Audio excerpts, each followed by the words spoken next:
नमस्कार।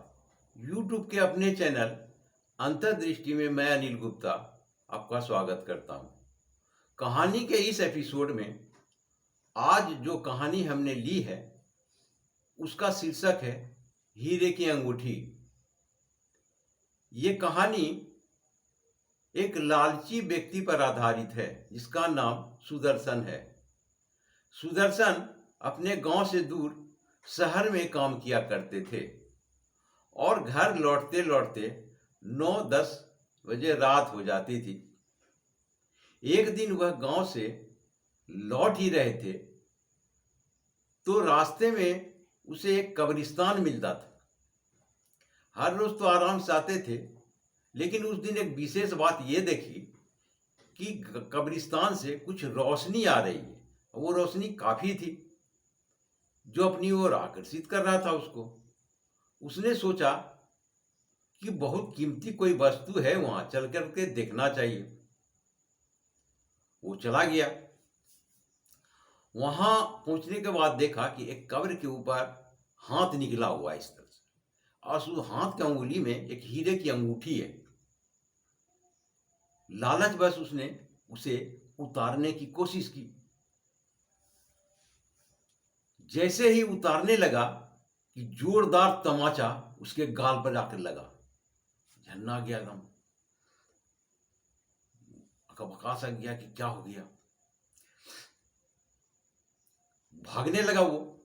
उसने में आवाज आई कि रुको, तुम कहां जा रहे हो? ये बात किसी से मत करना, वचन देते हो? बोला हाँ वचन, हम किसी से नहीं कहेंगे। तो वो आगे बढ़ गए। भागते हुए वो मुख्य मार्ग सड़क पर आ गए। वहां एक पान की दुकान थी। वो पान की दुकान के नजदीक पहुंचा तो पान वाले ने कहा कि क्या हुआ भाई, क्यों हाँप रहे हो? कहां से दौड़ते हुए भागते हुए आ रहे हो? सुदर्शन ने सारी कहानी उसको बता दी। इतने में पान वाले ने कहा कि कहीं ये तो अंगूठी नहीं है।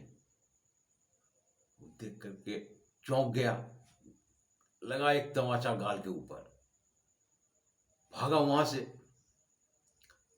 भागते भागते अपने गांव की ओर मुख्य जगह पर पहुंचा तो वहां पर कुछ लोग ठंड में आग सेक रहे थे। इसने भी जाकर के बैठकर आग सेकने लगा। एक व्यक्ति ने पूछा कि तुम घबराए हुए हो, डरे हुए हो, भाग भाग करके लगता आ रहे हो, क्या बात है? उसने कहा, पूरी कहानी बता दी। कहानी सुनते ही वो व्यक्ति ने कहा कि ये अंगूठी तो नहीं। चौंक गए, एक तमाचा फिर लगा गाल, फिर भागने लगे वो। इस बार भागते भागते सीधे घर तक पहुंच गया। पत्नी निकली, देखा बिल्कुल हाँफ रहे हैं। क्या हुआ, क्या बात है? फिर पत्नी को भी पूरी कहानी सुना दी। पत्नी ने कहा, यह अंगूठी तो नहीं, लगा तमाचा गाल के ऊपर, बेहोश हो गया। सुबह हो गई, लोग की भीड़ लग गई। क्या बात है, रात से बेहोश पड़ा हुआ, को पता ही नहीं क्यों क्या हुआ। पानी दे करके उसको होश में लाया। पत्नी पता चला कि होश में आ गया है। उसने दौड़ते हुए आया, देखा वहां पर बिल्कुल पड़ा हुआ, बैठ गया उठ करके। जैसे ही पत्नी पर नजर पड़ी फिर बेहोश हो गया। तो ये कहानी कैसी लगी आप जरूर बताइए, लिखिए कमेंट बॉक्स में। आपने पूरी कहानी सुनी, शुक्रिया, धन्यवाद।